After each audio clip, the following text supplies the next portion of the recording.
Mike Winger and Ruslan KD said this about Micah Turnbo's descriptions of an encounter with Jesus Christ involving a basium or holy kiss. Jesus pulled my head towards him for a gentle kiss, showing me the entire universe in just a few seconds. Again, as Jesus pulled my lips away from him, they were moist. That is inappropriate. That is homosexual.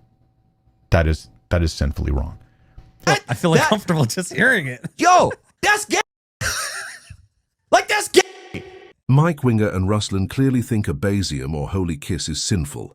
This means if Jesus Christ shared a basium or holy kiss, then Mike Winger and Ruslan have to either admit they're wrong about a basium or holy kiss, such as Micah Turnbo's encounter, or admit that Jesus Christ sinned and therefore reject the gospel. Given the biblical examples, the broader historical cultural context of the ancient Mediterranean, Greco-Roman practices and literary reflections, it is highly plausible that Jesus let Judas kiss him on the lips, a basium or holy kiss, when Judas betrayed Jesus in the Garden of Gethsemane. Here's why. In Jewish tradition, kissing was also a sign of reverence and affection, extending to religious contexts. The Talmud records instances where disciples would kiss their teachers as a sign of respect and affection. For example, in Gittin 9b, it's noted, "When the words of Rabbi Shimon were said in front of Rabbi Yossi praised them with this verse, 'Lips should kiss he who speaks wisely.'" This expression underscores the practice of kissing as a gesture of respect and approval within scholarly and religious settings. Additionally, in Kabbalistic literature, the metaphor of a kiss represents a deep spiritual connection. As noted in discussions on mystical traditions, the metaphor of kissing, mouth to mouth, signals a connection without mediation. In this way, the text mobilizes erotic energies in the service of divine worship and human love. This metaphorical use further emphasizes the significance of kissing as a profound non-romantic gesture within Jewish spiritual practice. In Kabbalistic tradition, a kiss is a powerful symbol of direct, unmediated connection. This is not just about physical intimacy, but represents a profound spiritual union. The idea is that when two beings share a kiss, there is a direct exchange, like the merging of breath, which in Hebrew thought is deeply tied to the concept of spirit or ruach. This direct contact symbolizes a mystical connection where two separate entities momentarily become one, reflecting a deep spiritual bond without barriers. Kabbalah often uses erotic imagery to express the passionate, consuming nature of divine love. Building on this understanding, we find that many classical Jewish commentaries echo this theme, recognizing the kiss as a symbol of deep spiritual connection and divine intimacy, as reflected in the poetic language of the Song of Songs. This ancient text, cherished as a profound allegory, captures the intimate relationship between God and his people. All the world is not as worthy as the day on which the Song of Songs was given to Israel, for all the writings are holy, but the Song of Songs is the Holy of Holies. Here the Talmudic interpretation elevates the Song of Songs above all other sacred texts, emphasizing its uniquely intimate nature, where the imagery of kissing and embrace captures the closeness between the divine and the faithful. Rabbi Akiva said, "The entire world is not worth the day on which the Song of Songs was given to Israel, for all the scriptures are holy, but the Song of Songs is the Holy of Holies." The Song of Songs is a parable for the love between the Holy One, blessed be He, and the congregation of Israel. This midrash makes the connection explicit, framing the passionate language of the Song of Songs as an expression of divine love, much like the unmediated connection symbolized by a kiss in Kabbalistic thought. The Song of Songs, which is Solomon's, he composed it with the Holy Spirit in the form of a love song between a bridegroom and bride, to express the love of the Holy One, blessed be He for His people, Israel. Rashi, the great medieval commentator, reinforces this allegorical interpretation, emphasizing that the intimacy described in the text reflects the spiritual bond between God and Israel, transcending mere physical affection. The Song of Songs speaks in the language of human love, but it points to the deeper spiritual relationship between the Shekinah, the divine presence, and the community of Israel. In the Zohar, the kiss becomes a symbol of mystical union, reflecting the direct, unmediated connection described in Kabbalistic texts as a merging of breath and spirit, an act without separation, much like the divine embrace of the Creator and his people. These commentaries reflect the ancient Jewish understanding that all forms of human connection, including physical desire, are ultimately rooted in the divine will and can be sanctified when directed towards spiritual ends, including a mouth-to-mouth kiss. This echoes the biblical Song of Songs, which Jewish tradition often interprets as an allegory for the love between God and his people. In ancient Rome, kisses were categorized based on their nature and the relationship between individuals. Osculum, a gentle kiss often on the cheek, used as a greeting among acquaintances. Baisium, a kiss on the lips, signifying affection among close friends and family members. Suavium, a deep, passionate kiss associated with romantic or sexual affection. Plutarch, in his Moralia, discusses the practice of Roman women kissing their male relatives on the lips. Why do the women kiss their kinsmen on the lips? Is it, as most authorities believe, that the drinking of wine was forbidden to women, and therefore so that women who had drunk wine should not escape detection, but should be detected when they chanced to meet men of their household, the custom of kissing was established. This passage illustrates that the baisium was a customary, non-romantic kiss exchanged among family members, serving both social and practical purposes. These cultural practices in both Roman and Jewish contexts highlight that kissing, particularly the baisium, was a standard, non-romantic gesture of affection and respect. Understanding this enriches our comprehension of historical interactions and the symbolic acts described in religious and literary texts. In Homer's epics, kisses are depicted as expressions of deep affection among family members, often involving close physical contact that strongly suggests a baisium, lip-to-lip kiss, rather than a mere cheek kiss. This interpretation is supported by the cultural and linguistic context of the ancient Greek world. Eyes full of tears, she ran across to him, threw her arms around his neck, kissed his head. Regarding φιλέω, this verb generally means to kiss affectionately or to love, often implying a kiss on the lips in contexts of deep, familial affection. It's the same verb used in Greek to describe a kiss that goes beyond a mere gesture of respect, aligning more closely with the Roman concept of baisium, a kiss exchanged between close family members or spouses. Regarding Amphion, this term literally means she embraced, indicating a close face-to-face proximity, which is crucial for a direct, intimate kiss. Regarding stomati, this word explicitly refers to the mouth, leaving little room for interpretation about the physical nature of the kiss. In classical Greek, this term strongly suggests a lip-to-lip connection, reinforcing the notion that this was not a mere gesture of respect but a more affectionate act. In this scene, Penelope embraces Odysseus after a long separation, reflecting a highly emotional, physically intimate greeting typical of the baisium in the ancient world.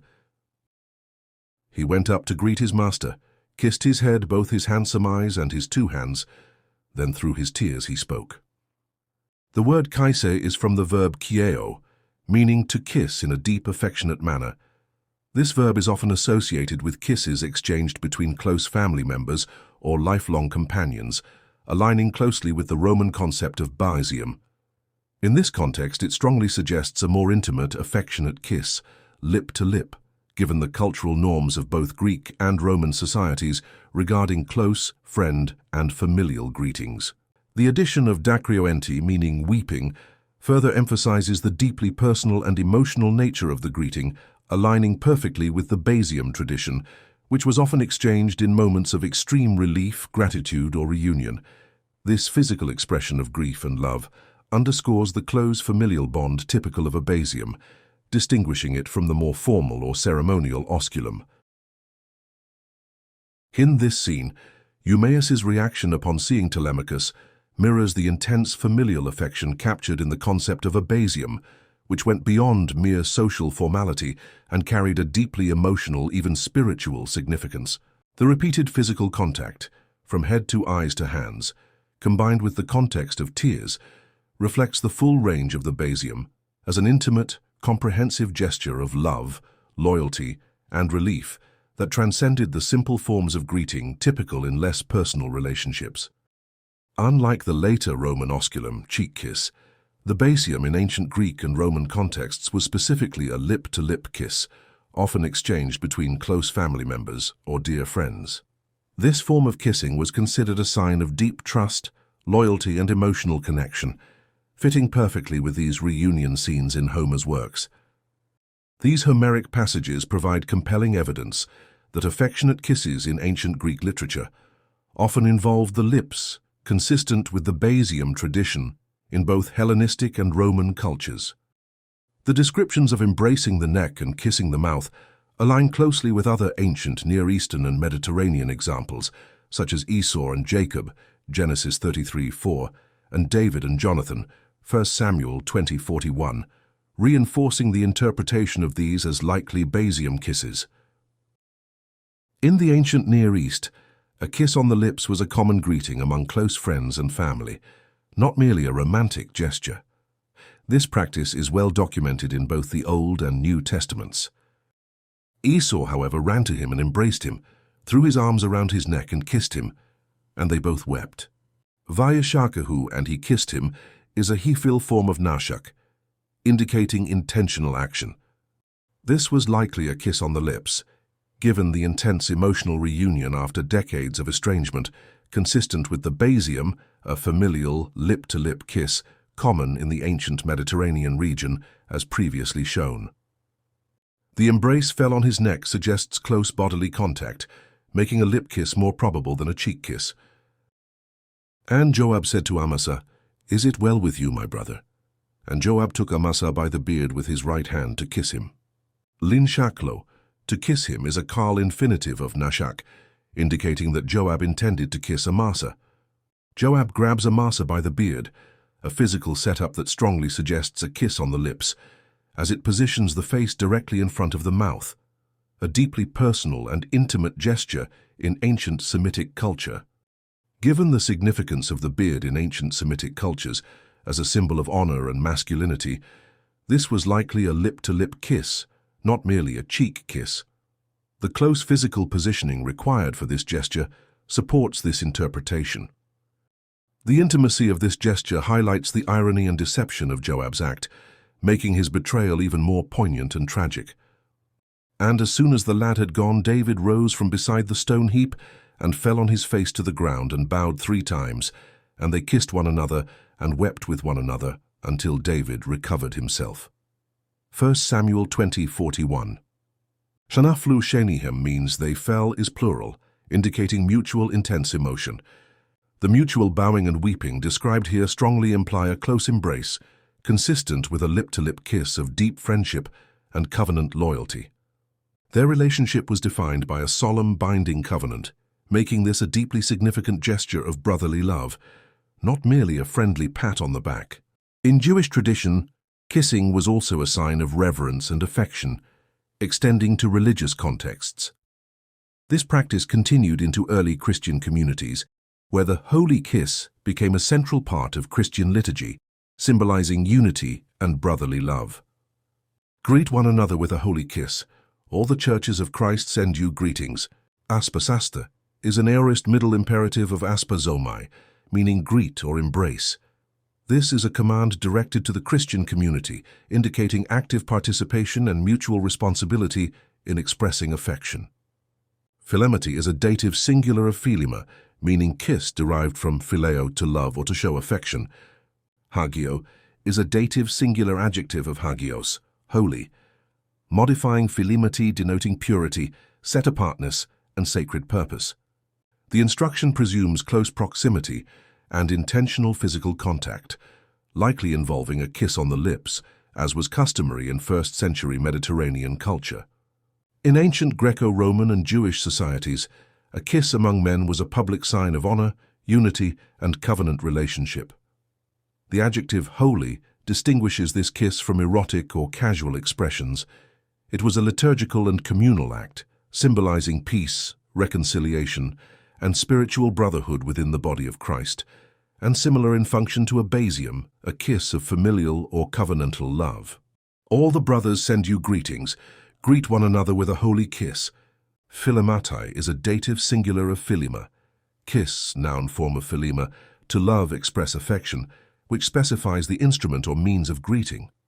Hagio is a dative singular adjective of hagios, holy, modifying philemati denoting purity, set-apartness, and sacred purpose. Early Christians met in small tight-knit house churches where physical proximity was the norm, making a cheek kiss less likely than a basium, especially in the context of intimate fellowship. Greet one another with a holy kiss. Aspasaste is an aorist middle imperative, second person plural of aspasome, to greet, welcome, embrace. A direct command to the whole church to actively engage in this greeting. Allelus is a reciprocal pronoun one another, indicating mutual participation and equality in the greeting with no hierarchy or exclusion. En is a preposition meaning in, used here instrumentally with or by means of. Philematai is a dative singular of philema. Kiss, noun form of philema, to love express affection, which specifies the instrument or means of greeting. Hagio is a dative singular adjective of agios, holy, modifying philemati denoting purity, set-apartness, and sacred purpose. In the first-century Mediterranean world, a basium or holy kiss was a customary greeting among close friends and family.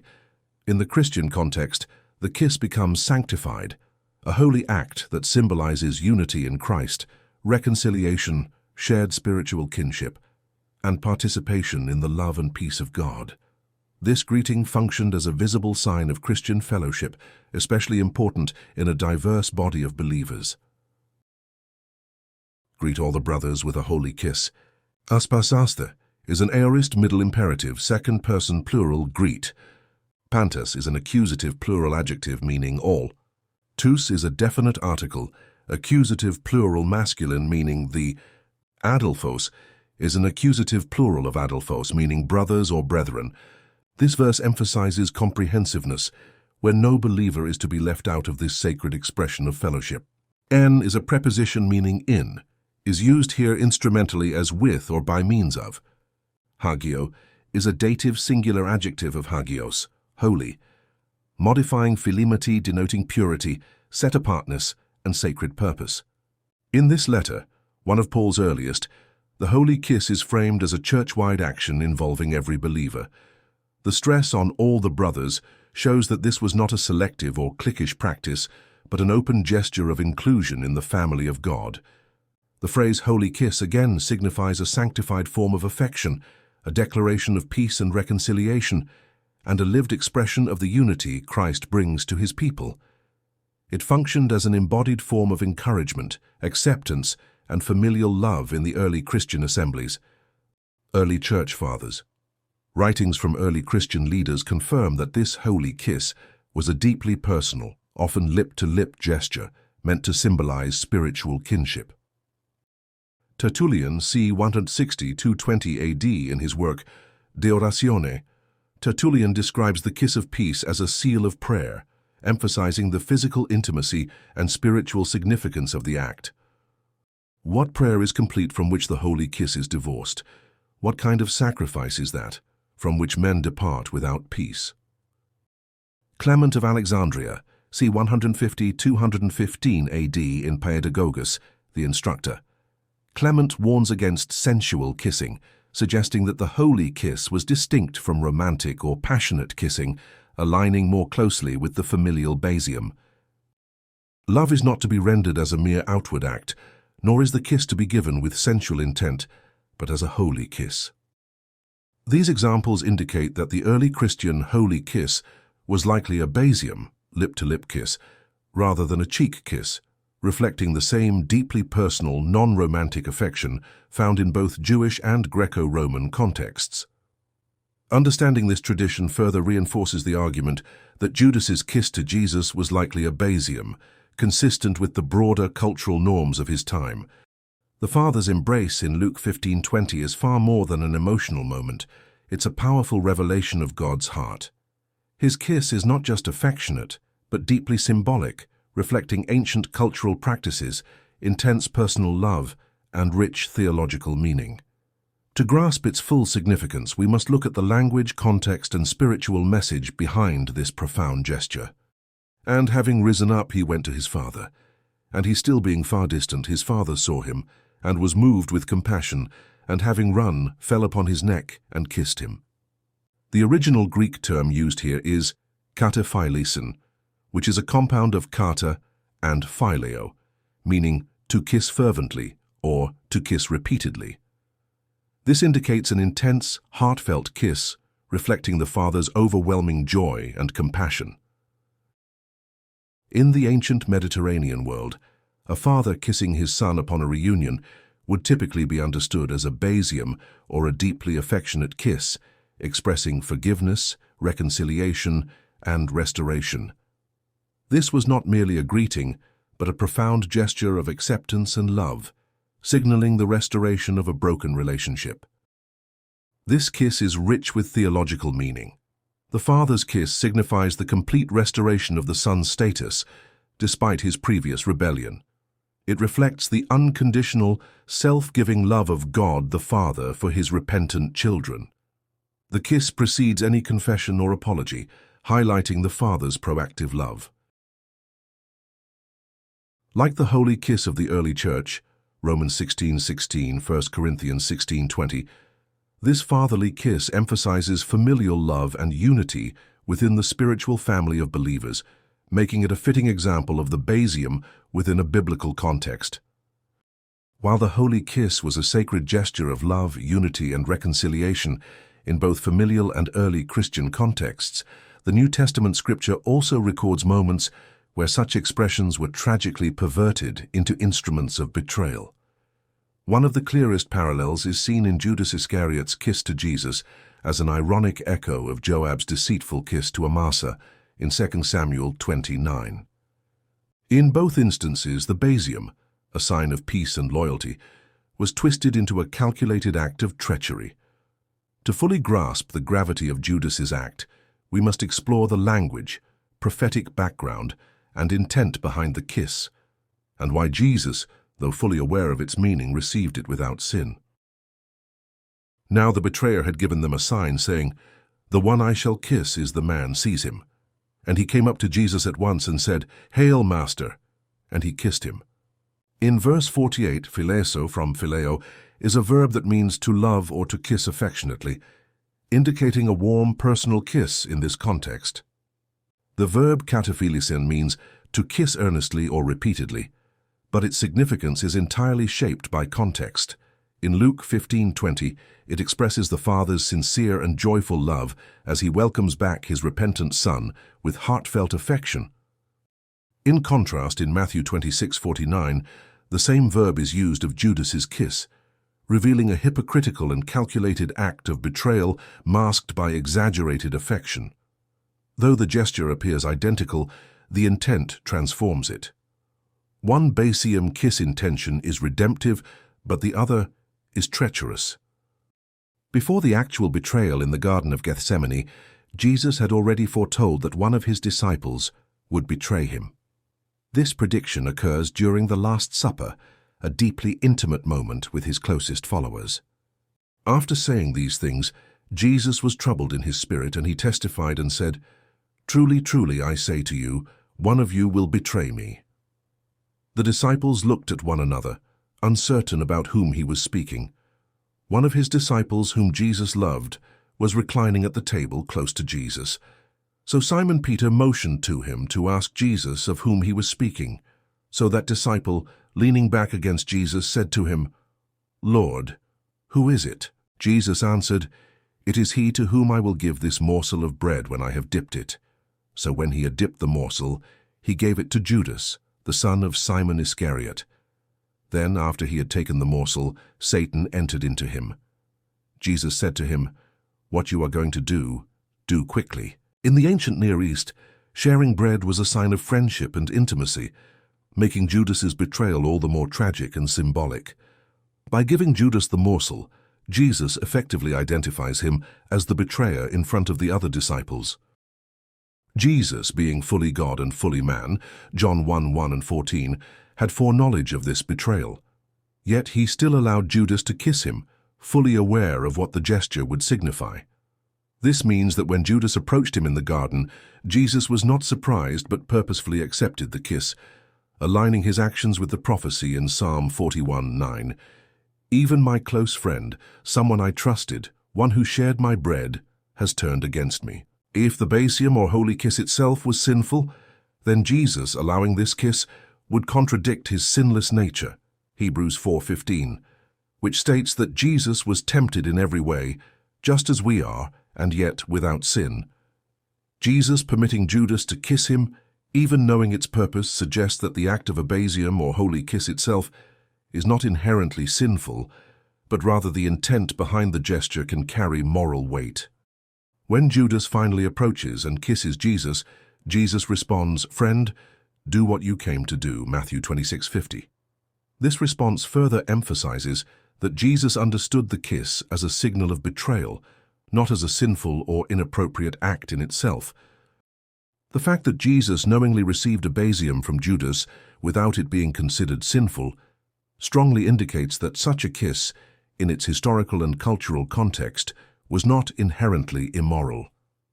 This aligns with the broader practice of holy kisses in the early church, as seen in Romans 16:16 and 1 Corinthians 16:20, where Paul encourages believers to greet each other in this deeply personal yet non-romantic manner. In Dostoevsky's The Brothers Karamazov, the chapter The Grand Inquisitor powerfully captures this ancient understanding of the basium. In this parable, Jesus returns to earth during the Spanish Inquisition and is arrested by the Grand Inquisitor. After the Inquisitor condemns Jesus for granting humanity the burden of free will, Jesus responds not with words, but by silently kissing the Inquisitor on his bloodless, aged lips. This act of silent compassion, like the basium of ancient Mediterranean cultures, symbolizes profound love, forgiveness, and defiance against unjust power. It reflects the same intense, non-romantic bond found in the biblical examples, reinforcing the ancient practice of meaningful fraternal kissing. Given the overwhelming biblical, extra-biblical, and literary evidence, it is far more likely that Jesus permitted Judas to kiss him on the lips, which is consistent with the broader tradition of ancient Mediterranean greetings. To interpret this kiss as gay in a modern Western sense is to misunderstand the deeply symbolic, familial nature of such gestures in the ancient Mediterranean world by imposing anachronistic assumptions onto the text. The biblical and extra-biblical contexts, alongside influential literary reflections like the Brothers Karamazov, strongly support this interpretation, providing a coherent, historically accurate understanding of the betrayal kiss as a deeply personal yet tragically ironic act. If a believer describes their encounter with Christ as involving a deeply intimate spiritual experience of a basium or holy kiss, given the overwhelming biblical, extra-biblical, and literary evidence, this should be understood in the context of divine love, not human romance.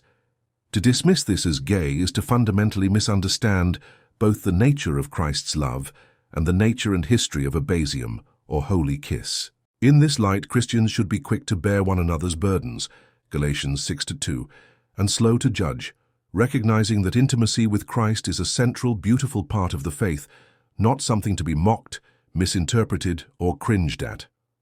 Church leaders and fellow believers should strive to create an environment where expressions of deep spiritual connection are welcomed and understood as signs of healthy, vibrant faith, not as something to be suspicious of. Acknowledging this can help prevent feelings of isolation and shame among those who have had powerful spiritual experiences, fostering a more Christ-like community. It is essential that we, as a Christian family, approach these expressions of faith with humility and understanding. If a brother or sister shares a vision, dream, or sense of Christ's personal presence that includes such language, our first response should not be to mock or judge, but to seek understanding, as Paul teaches us. Rejoice with those who rejoice, weep with those who weep, live in harmony with one another. Romans 12:15-16. We must remember that God's love is both personal and profound. It is a love that called David to dance before the Lord with all his might, 2 Samuel 6:14, that inspired John to rest his head on Jesus' chest, John 13:23, and that moved Mary to pour costly perfume on Jesus' feet and wipe them with her hair, John 12:3. None of these acts were romantic, yet all were deeply intimate. In addition, we must heed the words of Jesus in Matthew 7:3-5. Why do you look at the speck in your brother's eye, but do not notice the log that is in your own eye? First take the log out of your own eye, and then you will see clearly to take the speck out of your brother's eye. Before rushing to criticize or correct a fellow believer's language or spiritual experience, we must first remove the log from our own eyes, including cultural bias, historical ignorance, and 21st century assumptions. Only then can we rightly discern the heart of another without misjudging or doing harm. Let us foster a church environment where people feel free to express their love for Christ without fear of misunderstanding or ridicule. This kind of spiritual openness is essential for a vibrant, growing faith community. Remember the words of our Lord, "By this everyone will know that you are my disciples if you love one another." John 13:35. Let us commit ourselves to building each other up in this love, encouraging one another to seek the deep, intimate, transformative relationship with Christ that our hearts were made for. Micah Turnbo shares their spiritual encounters to inspire faith in others, believing that by sharing these experiences, he releases the possibility for others to have similar or even deeper encounters with the Trinity. He sees his testimonies as a form of prophecy, declaring the reality of the Trinity's presence and love, encouraging others to pursue a full, personal relationship with the Trinity as their children. His goal is to ignite spiritual hunger and deepen faith, helping others connect with the divine in transformative ways. He explains this in his own words. Hey everybody, so you hear me talk a lot about why I share my encounters, but I just want to tell you from my own mouth, you've heard me write about it quite a bit. The reason why I do that is because every time that I share an encounter I've had with you, it opens up faith for you to latch on and receive, what that encounter has to offer. I hear from all over the world. I hear from so many people about how they tell me how when I share my encounters with them, it releases faith for them to experience the same thing or even things deeper than what I experienced.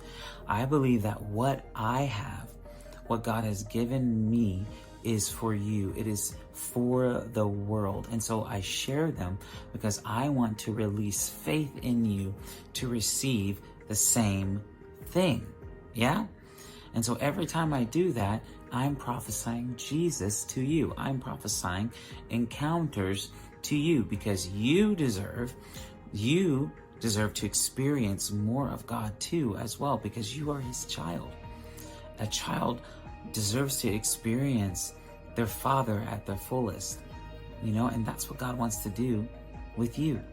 He wants you to experience him at the fullest. So I share these things so that way you may have the faith to believe them, because this world is changing, is becoming, whether you like it or not. And I know the loudest voices are the atheists and those things, but people are experiencing the supernatural all over. They're hungry for something more.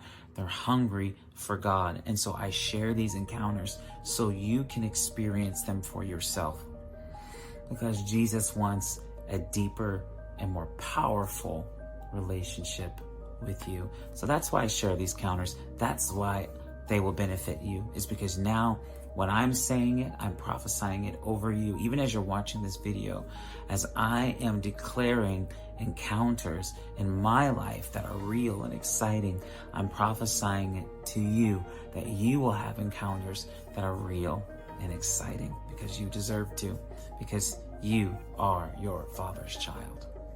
Cool. I'll talk to you guys later.